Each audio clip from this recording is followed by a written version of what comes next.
What if everything you believed about Oprah was a carefully crafted illusion? The warmth, the wisdom, the woman who gave away cars and changed lives. What if that was just the surface? Why are Joe Rogan and Megyn Kelly suddenly questioning the empire no one dared touch? She's a wonderful woman. I think she's a powerful force of good and positive energy. But you ain't no Elon. But she also brought us Dr. Oz and The Secret. We have to remember what this lady has done. She has to be held accountable. I forgive her, but I mean, cut the shit. The Secret is a particularly egregious offense. What, you just... Oh, you don't believe? You don't believe? Oh, believe? Believe?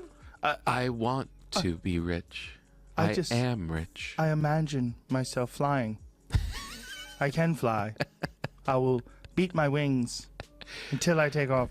What did they uncover about the Queen of Feelgood that could flip her entire legacy upside down? This isn't just criticism, it's a dismantling. And once you hear what they found, you'll never see Oprah the same way again. I used to love Oprah, like most of us who grew up when we did. And only now did I realize I've been getting spoon-fed propaganda from this woman for years. I always took her little setup packages as gospel. You know, before I was a reporter, I never even thought to question whether Oprah might be intentionally misleading me. Then last night, the dawn came, and I was like, oh my God, she is not a reporter, she's a propagandist. Picture this. You're standing at the peak of a glittering empire, built from kale smoothies, jade eggs, and a small army of spiritual advisors. And yet, somehow, common sense didn't make it to the top.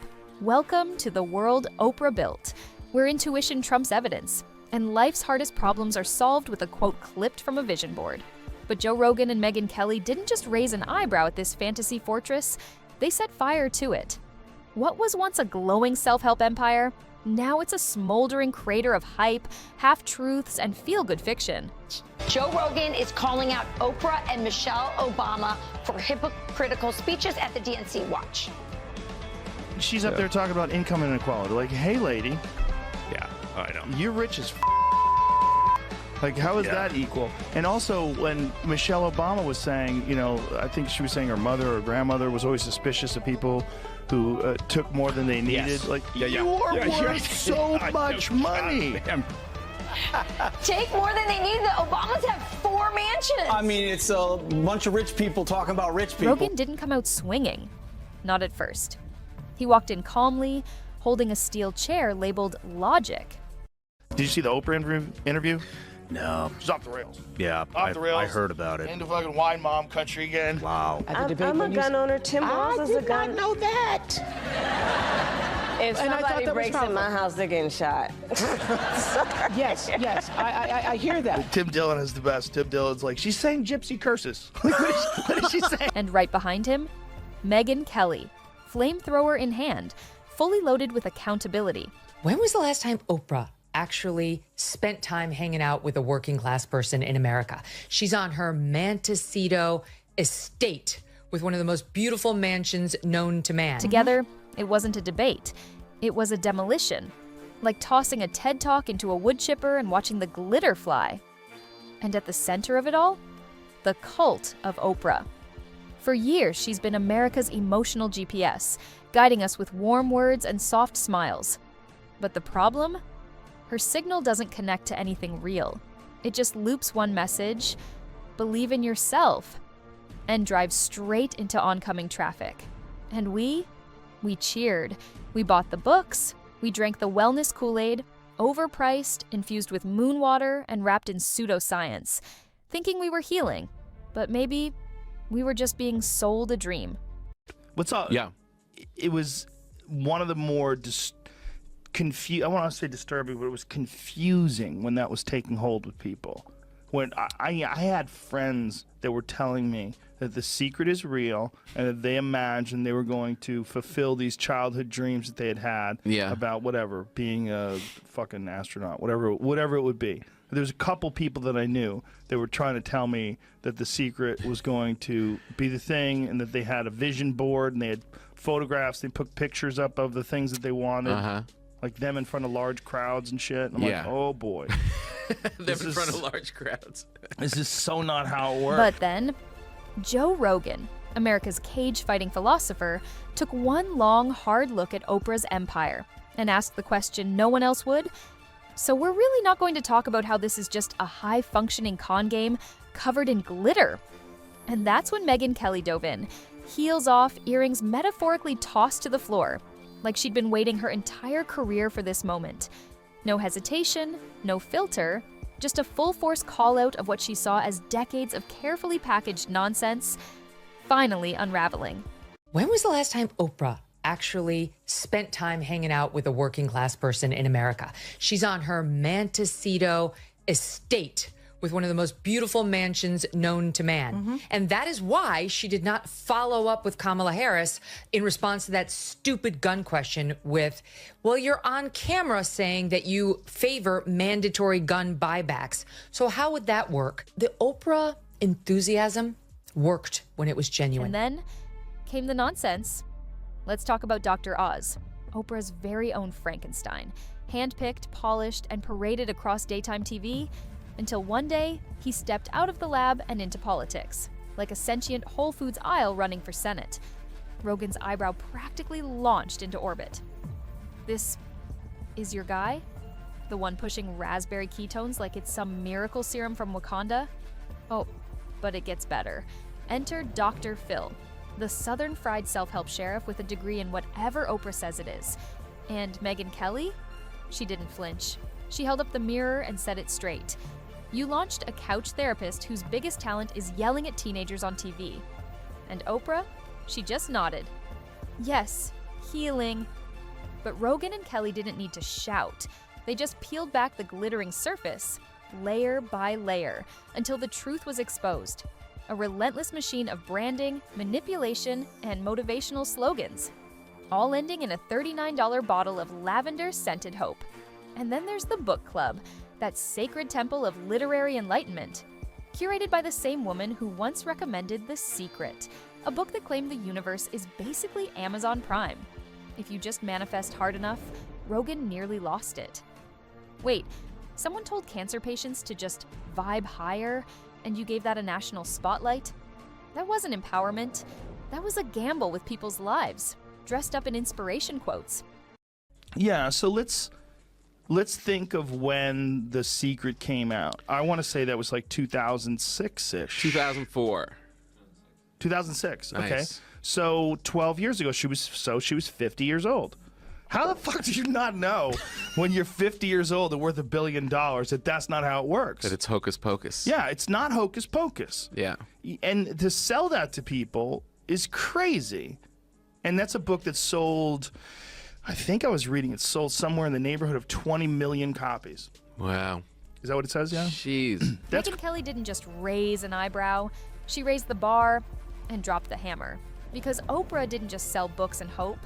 She sold Think Your Way Out of Poverty to people who needed real policy, not positivity wrapped in a vision board.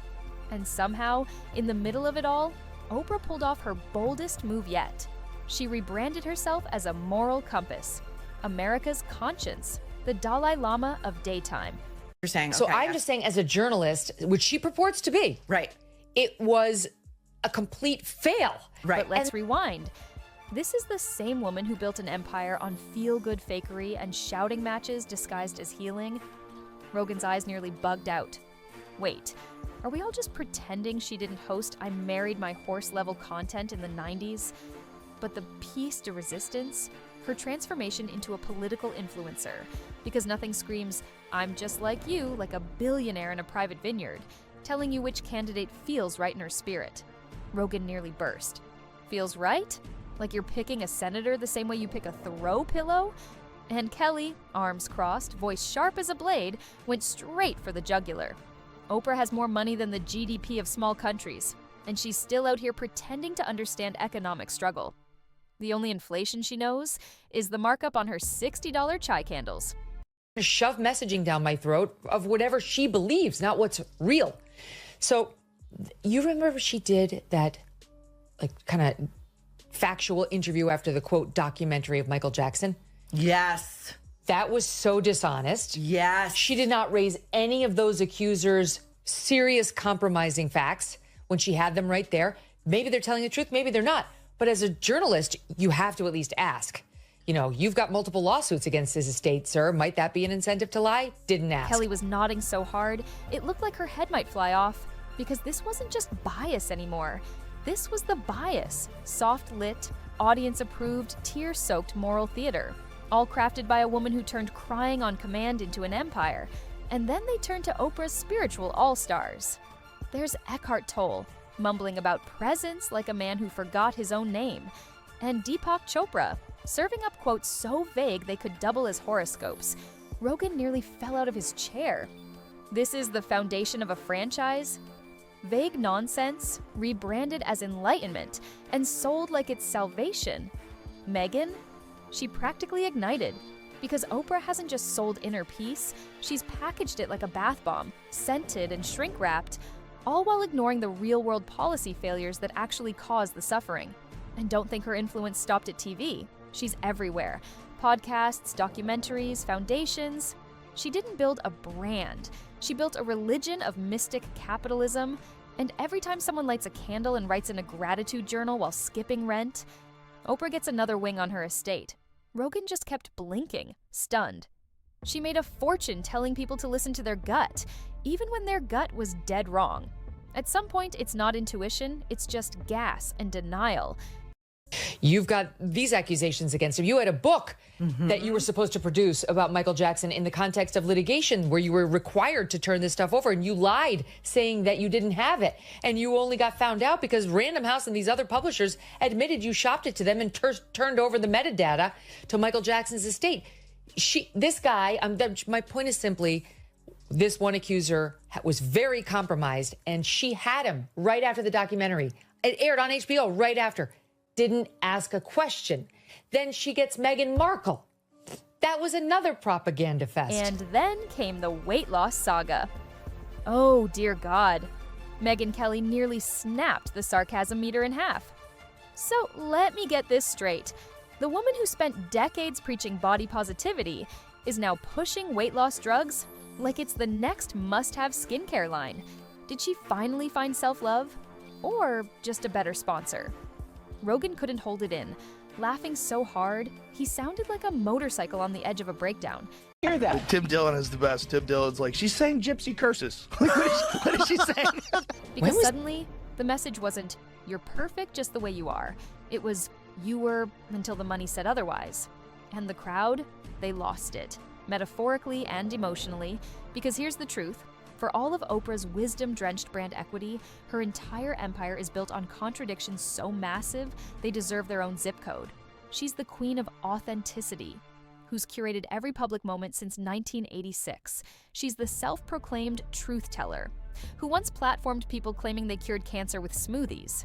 She's America's moral compass, and somehow always ends up on the profitable side of every movement. And what Rogan and Kelly did? It wasn't a takedown. It was a revelation. They didn't scream. They didn't spin. They just said what everyone else had been too afraid to say. No sugar, no filter, and with a chainsaw. Because for years, Oprah's floated above criticism like a wisdom fairy on a private jet. Dare to question her, and you're labeled a hater.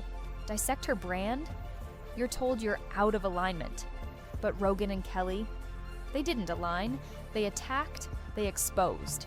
And when the smoke cleared, all that remained was the glowing wreckage of a motivational empire built on contradictions and sold as truth. My point is coming from the other way. She had the accusers there, and the accusers may or may not have had this experience with Michael Jackson. Oh, you're talking about the HBO doc? Yes. But she failed to bring up prior inconsistencies in their stories that really did compromise their stories. I don't know what happened. I understand what you're saying. So okay, I'm just saying, as a journalist, which she purports to be, right, it was a complete fail. Right. And then she committed the same failure with Meghan Markle, yes, where she didn't press any of her claims of racism in the royal family. Mm-hmm. And now we have the ultimate culmination of her journalistic fails. And then Megynkelly dropped the mic. At some point, you're not a media mogul anymore. You're just a billionaire lifestyle blogger with cult status. Rogan didn't hesitate. He doubled down. She sold wellness the same way McDonald's sells salads. Looks healthy, until you read the ingredients. And that was it. No gotcha moment. No shouting match. Just Just two people standing in the wreckage of a glitter-covered empire, asking the question no one dared to say out loud. How did we let this go on for so long? Because once you strip away the candles, the slow-motion tears, and the soft piano soundtrack, what's left? An empire built on vibes, with real-world consequences. And now, thanks to Rogan and Kelly, the vibe is officially off. At some point, this stopped being a media empire and started looking like a luxury hallucination. Rogan and Kelly weren't just pointing fingers. They were tearing down the illusion like peeling cheap wallpaper from the walls of a delusional mansion. And underneath all that polished wood and glittered vision boards, a full-blown self-help Ponzi scheme, scented with candles. Because Oprah didn't just build a brand, she built a belief system where she's both the prophet and the product line. And the hypocrisy? It's gourmet. Here's a woman who tells you to be your authentic self, but won't appear in public without lighting so soft it practically needs clearance from the FAA. She sells vulnerability in bulk, while hiding behind PR barriers so thick they make the Pentagon look like a glass house. Rogan could barely process it. She's got more security around her image than Fort Knox does for gold, he muttered, part shocked, part begrudgingly impressed. Oprah didn't help by sort of saying it's cheating. What do you mean it's cheating? It's a drug that helps people control their appetite. How is that cheating? So she was probably on the wrong side of things when she was saying that. And now I think she was sort of forced to admit, because as you say, it's obvious. Somebody like Oprah, who's constantly up and down with the weight and hasn't been on the skinnier side for a long time. And then suddenly, after this miracle drug comes out, like, we know. But she's still a spokesperson for Weight Watchers. And I guess she's going to still tell us that the point system is really what's behind the weight loss. Kelly didn't blink. Because when it comes to spin, she can spot it a mile away. And Oprah, her spin game is elite. One moment, she's barefoot in a meadow whispering about emotional healing. The next, she's charging 5 figures for a retreat that's basically upscale group therapy. With cucumber water, spirituality, sponsored, and then there's the performance. The crying on cue. The soul-piercing eye contact, the dramatic pauses that last longer than most people's attention spans. Rogan, ever the meat and potatoes truth junkie, couldn't bite his tongue. Is this personal growth or Oscar-worthy marketing? Because every episode, every special, every polished confession wasn't just content. It was one more brick in a cathedral of self-worthship, all disguised as public service. Oprah doesn't have fans. She has disciples. And the scariest part, they thank her for it. Every calculated moment, wrapped in velvet and gratitude. People cry just standing near her, as if enlightenment comes with a welcome mat and a discount code. And Kelly? She didn't hesitate. You know what's worse than fake humility? She said. Fake activism? One minute, Oprah's sobbing over injustice. The next, she's posing on a glossy magazine cover, wearing a $12,000 coat, talking about oppression from her private vineyard. Her face never flinched, just pure surgical takedown energy. When she first hit the scene in like the 1980s and she was fresh out of Chicago, she was in Chicago for the launch of her national talk show. She was something electric and interesting and authentic, you know? I miss fat Oprah. She was just genuine. Now this thin Ozempic Oprah has lost, along with the pounds, her heart, her sense of authenticity. And what we're getting these days is this cleansed, elite, billionaire version who wants to scrub the record of facts. And then came the pivot. Less books, more politics. Because why stop at healing souls when you can shape elections? Rogan was floored. This is the same woman who launched Dr. Oz, Dr. Phil, and now she's playing political kingmaker? That's not evolution. That's like tossing a match into a house and blaming the fire for burning it down. And don't forget Oprah's favorite move, strategic silence.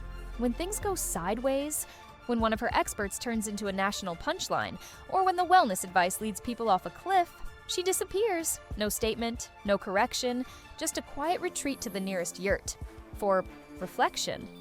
But Rogan and Kelly, they didn't buy the silence. They called it what it is, a vanishing act dressed as virtue. Because at the end of the day, Oprah doesn't play by the same rules. Why? Because she wrapped her empire in soft-spoken affirmations and designer empathy. And for years, no one wanted to say it. The Empress has no ethical wardrobe. Until now, Rogan and Kelly lit the incense of accountability. and watched the illusion curl into smoke.